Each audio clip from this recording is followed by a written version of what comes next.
sa training, everything, family meal. This is your kitchen na medyo high-end. Yeah.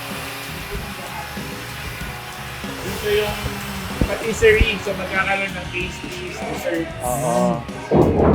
Uy, Kaya- pwede pala pumunta si Chef Marcos, magano kayo dito. Yeah, dito mag-shoot for the new show. And ano. So yung dito sa baba, ano siya, small dining lang, pero puno-puno yan ng products. Cheese, wine, dairy, Oh, wow. mga alige, mga bagay na sa source ko. Tapos dito sa taas yung mas dining area. Para sabi niya, sige para makita mo, investor ka. Oo nga!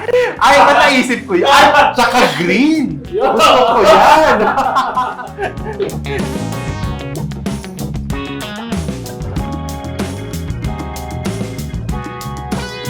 Mayroong bar, DJ booth dito. So Oo. I want food and music and people Yeah, dancing. nice.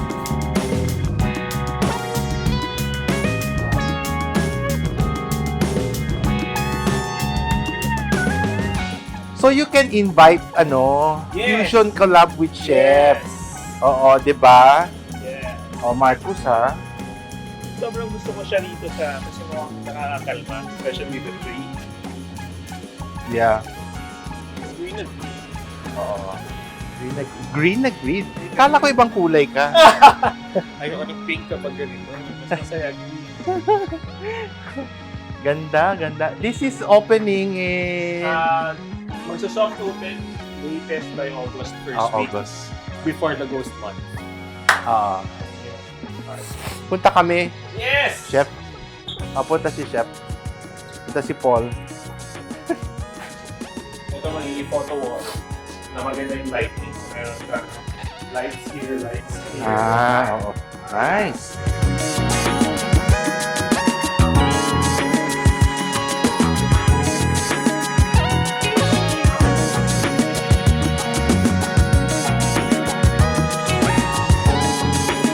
Hello, I'm Dr. Joseph Lee. Again, mag-explore tayo dito sa aking food lifestyle vlog.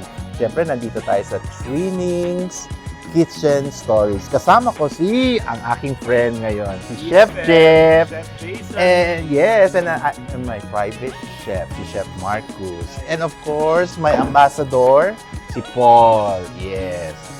Chef Jay. Since marami kang pinipare para sa araw na ito, explain.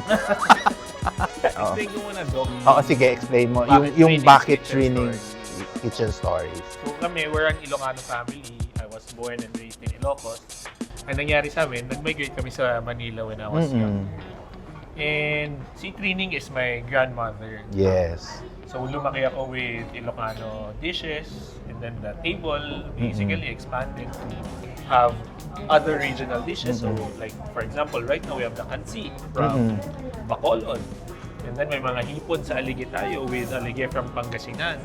Then we have mustasa salad with bugnay and strawberry glaze sourced from Benguet and Ilocos Norte. And this is our version of the okoy. So it's a kakiyage style okoy. We source the vegetables in Nueva Vizcaya.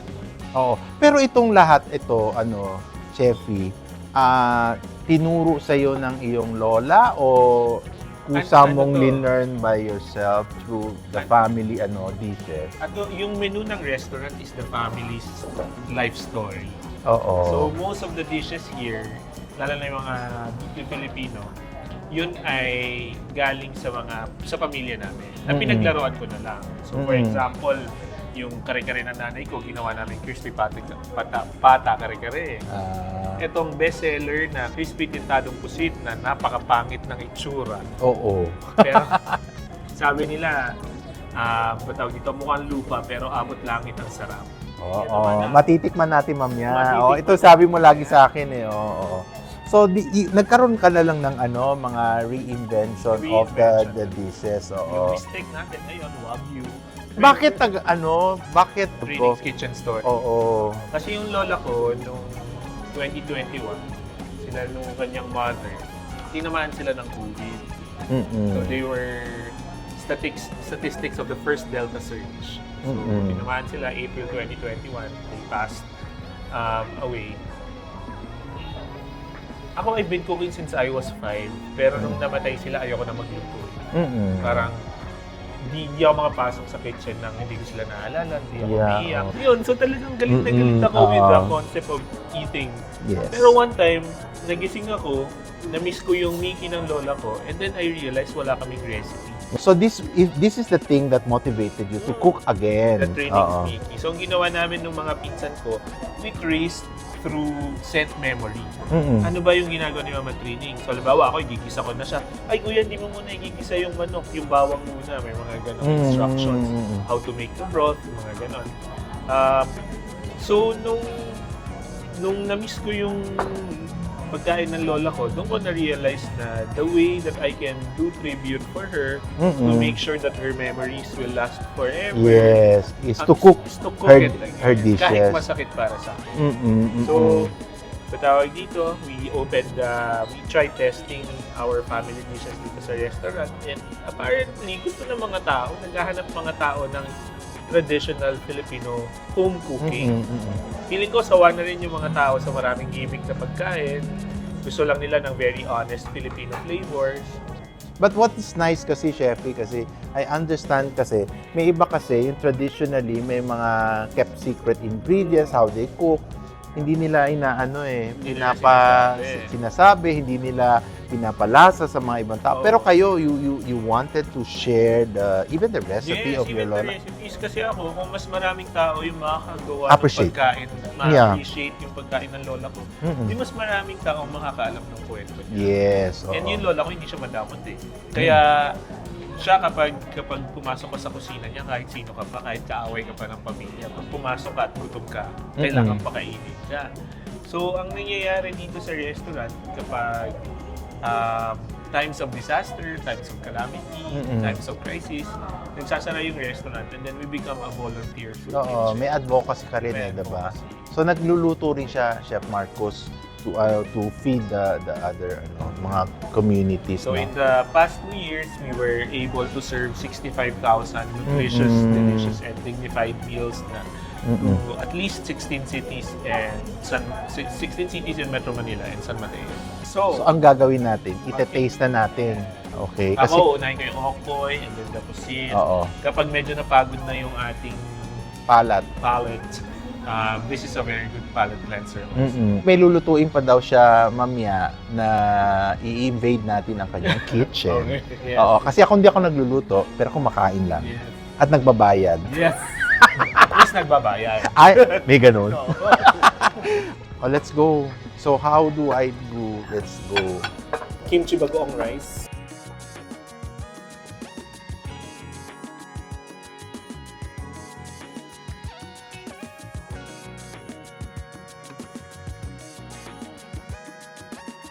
Naku, kakamayin ko na. This is the Wagyu that I like. Yeah, but you will have a Japanese Wagyu steak. Friend, tanungin mo, ano yung niluluto niya? For you. Anong Madami. Si Doc kasi nagpapagawa ng yung blender na juice. Hindi kasi ako nag-juicer kasi pag juicer kasi mawawala yung yung fiber, so mas mabilis yung intake ng ng sugar.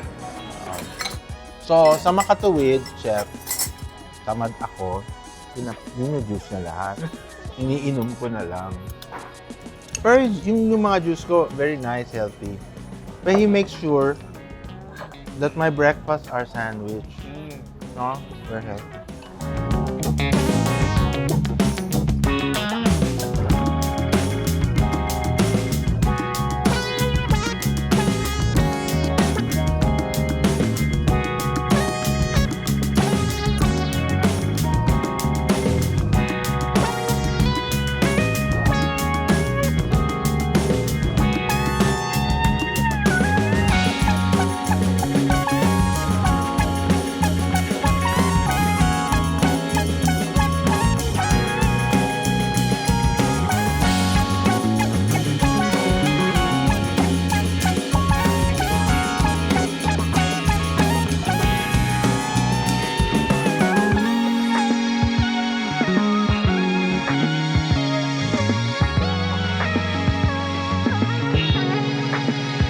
Di ba? Sarap. Gosh. Ito yung dinayang natin dito. Oo. Yan talaga. Kaya may namahal talaga. Siya talaga kailangan mag-comment.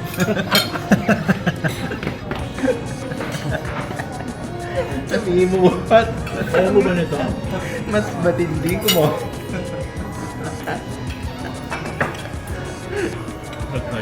Oo.